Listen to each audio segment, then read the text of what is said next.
ഗായകൻ ജയേന്ദ്രൻ വളരെ കെട്ടിപ്പിടിച്ച് സംസാരിക്കാൻ, ഫലിതങ്ങൾ പറയാൻ ഒക്കെ അദ്ദേഹം മണിക്കൂറുകൾ എന്നോടൊപ്പം ചെലവഴിച്ചിട്ടുണ്ട്. അപൂർവമായ ഭാഗ്യങ്ങളാണ് ഇതൊക്കെ.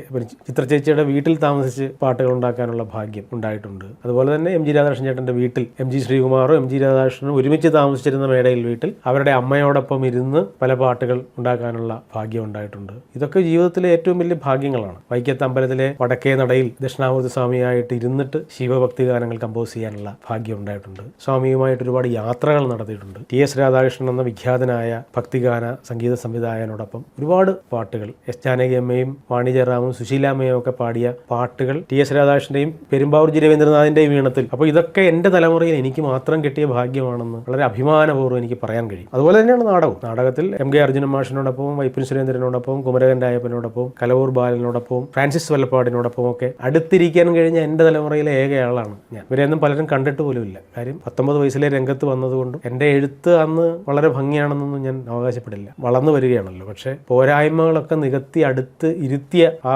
ഗരിമയുണ്ട് അവരുടെ. ആ ഗരിമയ്ക്ക് മുന്നിലാണ് നമസ്കാരം. കാര്യം നമ്മളെയൊക്കെ ചിലപ്പോൾ പോരായ്മകൾ പറഞ്ഞ് മാറ്റി നിർത്താനുള്ള എല്ലാ സ്വാതന്ത്ര്യം ഉണ്ടായിരുന്നൊരു കാലഘട്ടത്തിൽ അതൊന്നും ചെയ്യാതെ വിശാലതയോടെ നമ്മളെ ചേർത്ത് നിർത്തിയ ഒരു വലിയ കാരുണ്യമുണ്ട്. ഈ കാരുണ്യത്തിനാണ് നമുക്ക് നമസ്കരിക്കുക. നമ്മൾ ദൈവത്തെ കണ്ടിട്ടുണ്ടോ എന്നൊക്കെ ചോദിക്കുന്നത്, നമ്മൾ സ്നേഹാംശങ്ങൾ ഇങ്ങനെ ഇവരിൽ നിന്ന് അനുഭവിക്കുമ്പോൾ ദൈവത്തെ അനുഭവിച്ചിട്ടുണ്ട് എന്ന് പറയാനാണ് ഞാൻ ആഗ്രഹിക്കുന്നത്.